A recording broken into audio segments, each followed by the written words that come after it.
இப்போ சீசன் 9ல் 99வது நாள் 2வது ப்ரோமோ வந்திருக்குது. அதில் வந்து பார்த்தீங்கன்னாக்கா நம்ம அமித், துஷார் எல்லாம் உள்ள என்ட்ரி ஆகிறாங்களோ அதை காட்டுறாங்க. அப்புறம் அரோரா வந்து ரொம்ப வெக்கப்பட்டு பின்னாடி திரும்பி நிற்கிறாங்க. அதுக்கப்புறம் துஷார் டக்குன்னு திருப்பி போட்டு ஹீரோயினை கட்டி பிடிக்கிற மாதிரி கட்டி பிடிச்சிட்டு அதுக்கப்புறமேட்டு இந்த மொமெண்ட் நான் வந்து பெட்டி மட்டும் எடுத்துனா இந்த மொமெண்ட் எனக்கு கிடைச்சிருக்காது அப்படிங்கிற மாதிரி ஒட்டிட்டு இருந்தாங்க. அப்புறம் துஷாரும் வந்து பார்த்தீங்கன்னா அது எந்த அரோரா தெரியும்ல. அதுக்கடுத்து என்ன வரும், துஷார்கிட்ட போய் உட்காந்துட்டு நான் வந்து சிம்பதி கிரியேட் பண்ணணும், துஷாரோட பேரை சொல்லி வந்து நான் அப்படியே கேம் ப்ளே பண்ணிட்டு இருக்கிறேன் அப்படிங்கிற மாதிரி நிறைய பேர் சொல்லிட்டு இருக்கிறாங்க. அப்படிங்கிற மாதிரி சொல்லி எப்படியும் பிரெயின் வாஷ், அது பேர் என்ன, ஒயிட் வாஷ் பண்ணோம்ல.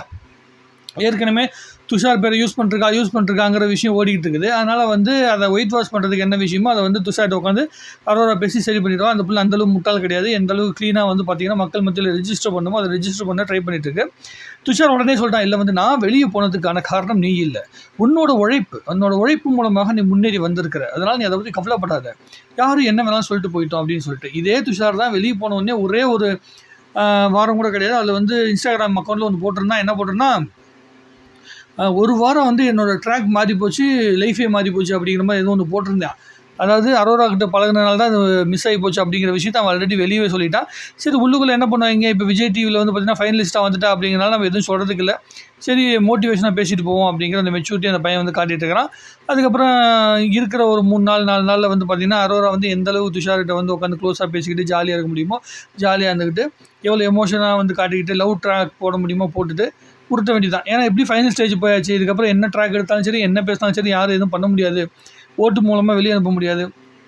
இதுக்கப்புறம் ஃபைனல் ஸ்டேஜ் மட்டும்தான் இருக்குது. அப்படிங்கிறனால அரோராவையும் சின்ராஸாக கையில் பிடிக்க முடியாது. நீங்கள் ஃபுல்லாகவே வந்து பார்த்தீங்கன்னாக்கா என்னென்ன விஷயங்கள் துஷாரை வச்சு வந்து இங்கே நெகட்டிவிட்டிலாம் பரப்பப்படுச்சோ அது எல்லாத்தையுமே வந்து பாசிட்டிவ் இம்பேக்டாக மாற்றத்துக்கான முயற்சிகளை வந்து பார்த்திங்கன்னா அரோரா மேடம் வந்து இருக்க போகிறாங்க. அப்படிங்கிற எந்த வித மாற்றுக்கிறதும் கிடையாது.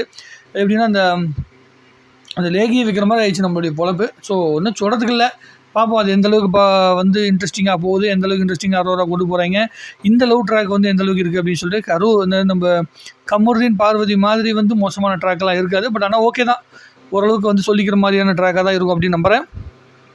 அவ்வளோதான், வேறு என்ன இருக்குது, 99 நாளில் உட்காந்து நம்ம வேறு என்ன கண்டுட்டு பேச முடியும், ஒன்றும் பெருசாக கிடையாது. மோஸ்ட் அன்டிசர்விங் கேண்டிடேட் 4 பேர் வந்து மேலே உட்காந்துட்டு கிடக்கிறாங்க அப்படிங்கிறது எனக்கு ரொம்ப வருத்தமான விஷயம். உண்மையாலுமே ரொம்ப உழைக்கணும், ஜெயிக்கணும்னு ஆசைப்பட்டிருந்த பல பேர். இந்த துஷார் பையன்லாம் வந்து பார்த்திங்கன்னா உண்மையாக ஜெயிக்கணும்னு வெறி பிடிச்சவன். அந்த பையனாலையெல்லாம் வந்து பார்த்திங்கன்னா பெரிய இடத்துக்கு வந்து சேர முடியல, கெஸ்ட்டாக தான் உள்ளுக்குள்ளே வரக்கூடிய சூழ்நிலை தான் அவன் லைஃப்பில் வந்து உருவாயிருக்குது. பிரவீனுக்கு ஆசை இருந்துச்சு, பிரவீனோட ஆட்டிடியூட் தான் மிகப்பெரிய பிரச்சனை, அதனால தான் பிரவீன் வர முடியாமல் போய் நிற்கிது. வினோத் தான், அப்புறம் கமருதீன், இவங்க எல்லாமே வந்து பார்த்திங்கன்னா ஒவ்வொரு ஆங்கிளில் இதில் ஏதோ ஒன்று சாதிக்கணும் அப்படின்னு நான் வந்து ரொம்ப ஆசைப்பட்டவங்க.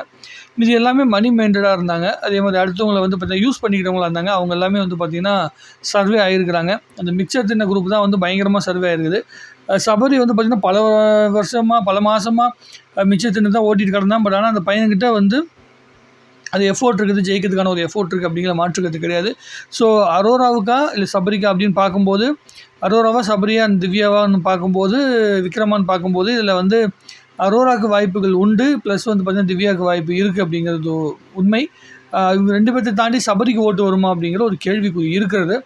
ஸோ அரோராவுக்கு திவ்யாவுக்கு சபரி 3 பேத்துக்குள்ளே தான் பெரிய அளவுக்கு போட்டியிருக்கோம். விக்ரம் இதில் லிஸ்ட்டுக்குள்ளே இருக்க மாட்டார் அப்படிங்கிற மாதிரி தான் எனக்கு தோணுது. நான் யோசிச்ச வரைக்கும் உங்களுக்கு என்ன தோணுதுங்கிறத வந்து கமெண்ட் எழுதுங்க. இந்த துஷார் அரோரா கதையெல்லாம் எப்படி ஓட போகுது அப்படிங்கிறத நீங்கள் என்ன யோசிக்கிறீங்க அப்படிங்கிறது கமெண்ட்டில் எழுதி வைங்க.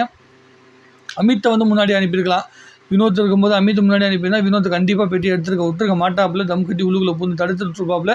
ஏன்னா வினோத் உண்மையாக ஜெயிக்கணும்னு ஆசைப்படுற ஒரு குரூப்பில் வந்து பார்த்திங்கன்னா அமித் இருப்பாப்புல. ஏன்னா அமித்துக்குள்ளே அவருக்கே தெரியாத பல விஷயங்களை வினோத் வந்து வெளிக்கொண்டு வந்தார். எந்தவித சலனம் அடையாமல் அந்த பாட்டு அப்படிங்கிற விஷயம் கொண்டு வந்திருந்தார். ஸோ அந்த ஒரு விஷயம் தான் நான் ரொம்ப ஃபீல் பண்ணுறேன். இப்போ வந்தவங்க வந்து முதல்ல வந்திருந்தாங்கன்னா பல பேருடைய உண்மையான முகங்கள் வந்து வெளியே வந்திருக்கும், அரோராவோட உண்மையான முகமும் வெளியே வந்திருக்கும். துஷாரை வச்சு அந்த ஒயிட் வாஷ் பண்ண வேண்டிய விஷயத்தெலாம் கூட பண்ண முடியாதெல்லாம் நிறைய நடந்திருக்க வாய்ப்புகள் உண்டு அப்படின்னு நான் நம்புகிறேன். ஸோ உங்கள் கருத்தை எழுதி வைங்க, மறுபடியும் எதாவது பார்த்துட்டு வந்து மறுபடியும் பேசுவோம். நன்றி, வணக்கம். வாழ்க தமிழ்நாடு, வளர்க தமிழ் மக்கள்.